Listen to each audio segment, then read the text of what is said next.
Not quite the season the Bengals were hoping for. A 9-8 record, but winning 5 straight to finish strong. Joe Burrow with the best individual season of his young career. But looking ahead to next year, who will he be throwing the football to?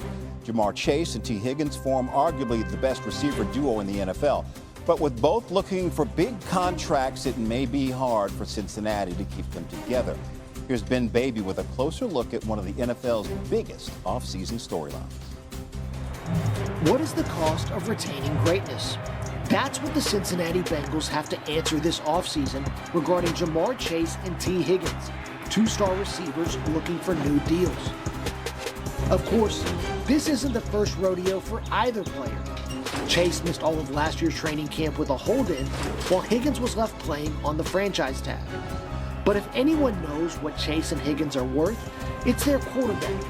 Joe Burrow said he doesn't want to envision a world where he's not playing with Chase, and that was before his old LSU teammate won the Triple Crown as the main target for the Bengals' #1 ranked passing attack. As for Higgins, Burrow has been adamant about what T means to Cincinnati. You just can't let him get out of the building. He's a one-of-a-kind person, one-of-a-kind player, and is an integral part of what we do around here. Call it hope, call it optimism, or call it foolish, even if Chase and Higgins now have the same agent, because bringing back Jamar and T will not be cheap. But if that cost to keep one of the NFL's great trios is Cincinnati's best shot of winning its first Lombardi trophy, that price will be more than worth it. Ben Baby reporting. All right, for more on the Bengals offseason, we bring in NFL reporter Jeff Darlington. Jeff, how are the Bengals approaching their wide receiver situation this offseason? Well, Jay, I like the word that Ben used in that piece, which was hope. They have optimism and hope that they could still make this work with T. Higgins and Jamar Chase, but realistically, it is going to be very difficult. We'll give you some timeline right now. March 4th is basically the deadline that the team has to decide whether to place the franchise tag on T. Higgins for the 2nd straight year. Now, I would expect them to do that for the time being. It allows them to then negotiate the long-term deal until the July 15th deadline for those deals to get done. So the franchise tag would pay him $26 million for this coming season, which is a competitive rate for T. Higgins services. That said, Higgins obviously still wanting the long-term deal here. A tag and trade is still a possibility. There are all sorts of options still on the table. But I will say this, the one reason for optimism is the fact that Higgins, Chase, and Burrow do want this to happen. That's not always the case when you've got a wide receiver like Higgins on the doorstep of free agency. The fact that they want it to happen is obviously a help. Actually making that a reality, though, is still something that is a bit of a challenge for the Bengals and this crew. Yeah, challenge. Good word. Jeff Darlington, we appreciate you. Let's go over to Hannah with more. You know who else really wants it to happen, besides Sam Macho, who's sitting here? That would be Joe Burrow. He's been so vocal about keeping the band together. So I'm going to ask you the toughest question of all. Okay. Higgins, Chase, Hendrickson, rank them in order of priority for the Bengals. So the #1 priority has to be Jamar Chase. And the reason why is because of your quarterback. I played outside linebacker. I'm a defensive-minded guy. But also you have to understand that you need to keep Joe Burrow happy. And so #1, get Jamar Chase re-signed. I think that's the biggest deal. Get him a long-term contract. Have him reestablish the wide receiver market because he won the Triple Crown. #2, it's got to be defense, and it's got to be Trey Hendrickson. The reason why is this. Joe Burrow put up career numbers last year, and this team still struggled, right? The defense was the weak point. So if you could have that defense be strong with Trey Hendrickson and then finally fill some pieces in the draft or free agency, you'll be able to have that priority set. And then last but not least, T. Higgins is still a priority. But if you get T and Jamar with no Trey Hendrickson, a guy who was 35 sacks the last 2 years, I think that's a mistake. Yeah, exactly. Joe Burrow puts up these career-high numbers in yards and touchdowns, but not only is their defense one of the worst in the NFL, they get off to another slow start again, which has just been their Achilles heel. So big picture, when you look at team building here, right? Because it's not just free agency, it's draft and everything else. What is it going to take to get Joe Burrow another taste of that Super Bowl?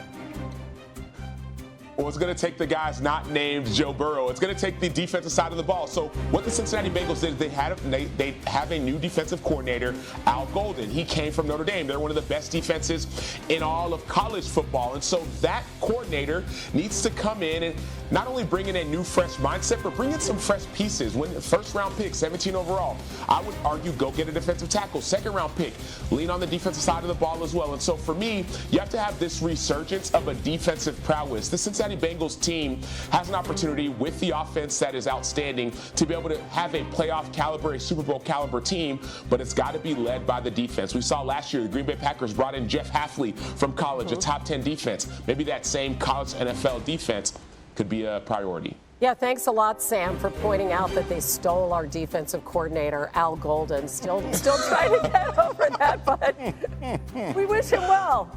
Good luck, Al. Sam, we'll see you back in a bit. Jay. Road to the draft.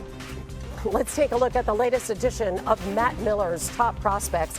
He still has Abdul Carter as his #1 prospect, followed by Heisman winner Travis Hunter. Michigan teammates Will Johnson and Mason Graham come in at 3 and 4. We also see a pair of Longhorns, Kelvin Banks Jr. at 8 and Jahdae Barron at 10. And he also has Heisman runner-up Ashton Jeanty at #6. So that's a preview of Matt Miller's top 50 prospects piece. We bring in NFL draft analyst Jordan Reed to break it down for it. And let's start with Jeanty. Jordan, Matt has him ranked at 6. Next highest running back isn't until 37.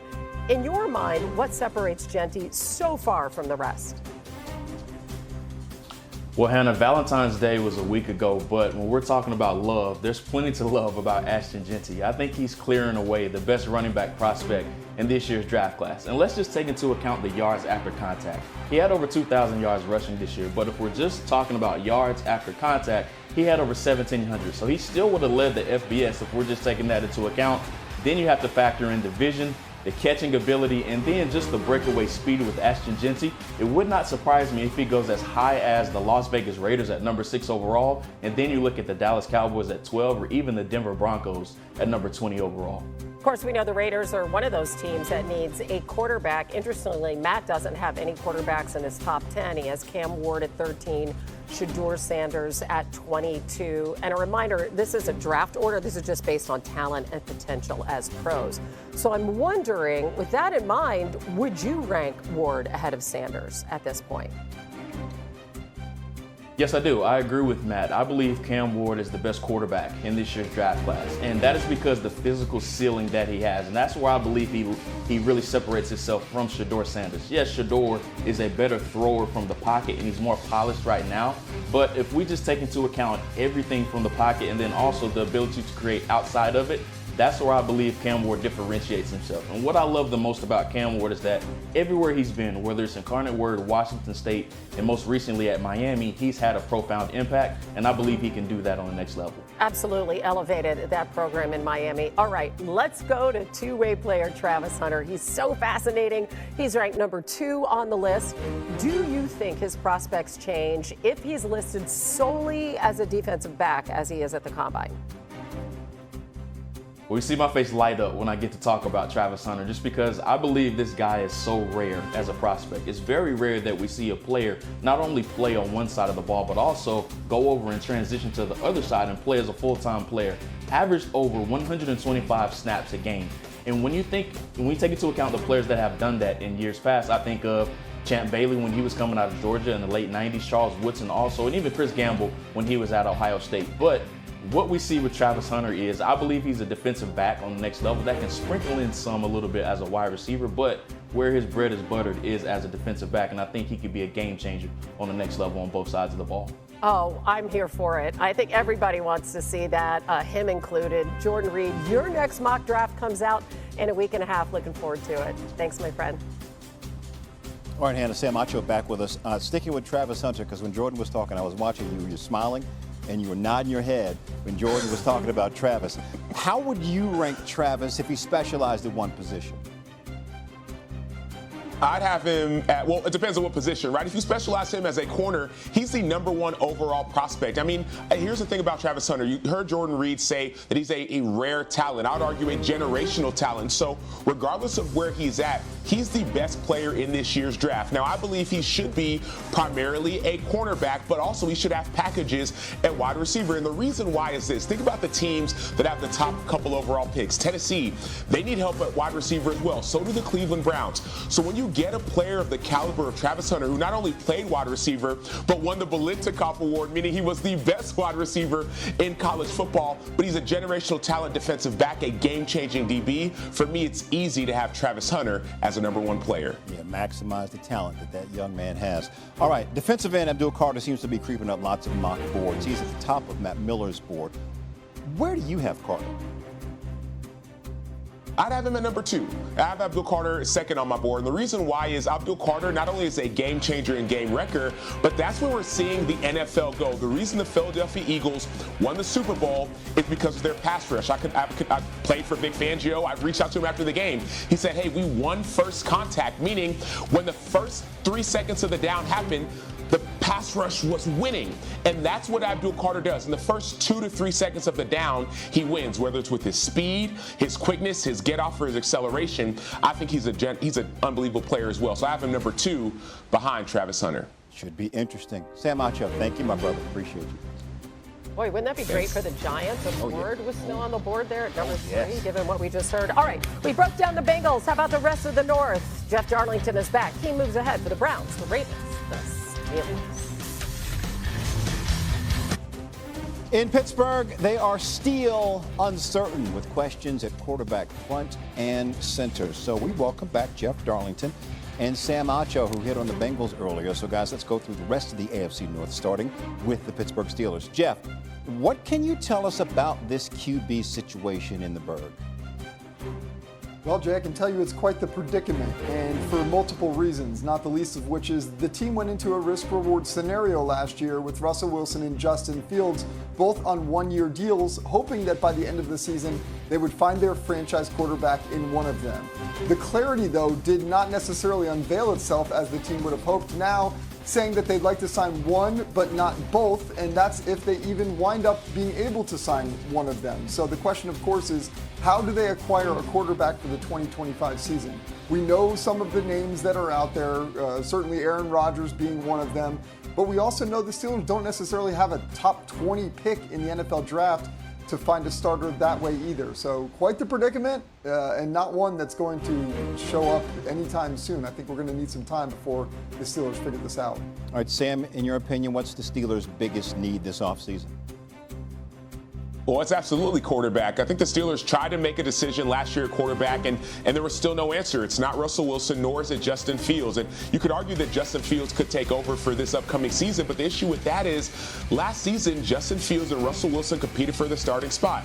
And Justin Fields essentially did not win that spot. Russell Wilson was injured, Justin Fields started, and then later on, Justin Fields said by his own account, man, I had to play better.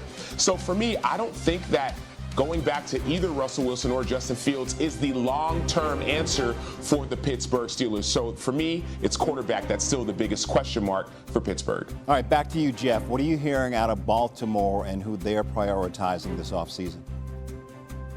Well, look, trying to retain the talent that they have is obviously the best chance they have at chasing another Super Bowl, given what they were able to accomplish. And with that, they've got to look toward Ronnie Stanley. They've got to look at their offensive line. Stanley right now on the doorstep of free agency. Last year, they were able to put a Band-Aid on this by restructuring his deal, put him under contract for 1 year. Now, though, they can't exactly do that because he's going to command quite a bit more money. He had a very healthy 2024 season. It is a priority of the Ravens to sign him back, but they don't have a ton of salary cap space. This is going to be a challenge in the coming weeks, one that will be a priority for the Ravens as they try to retain their offensive line talent. Sam, if you're the Ravens, what do you need to get done in the next few weeks? Well, number one, I need to re-sign Ronnie Stanley, but it's also Patrick McCarry. That's your starting left guard as well, who's an unrestricted free agent. And so for me, priority number one is getting your left tackle, Ronnie Stanley, a long-term deal. Played the entire season this year without injury, led this offense when it came to not only running the ball, but also protecting Lamar Jackson. So if you're the Baltimore Ravens, the first and foremost thing you have to do is to re-sign Ronnie Stanley to a long-term deal, then see if you can get Patrick McCarry, your starting left guard, re-signed as well. Okay, let's go to the Browns, finishing last in the division. Jeff, what's the latest out of Cleveland? Well, obviously, we'll wonder for the next several months how they're going to handle their quarterback situation if they draft with their pick a franchise guy to perhaps potentially replace Deshaun Watson or at least compete with him.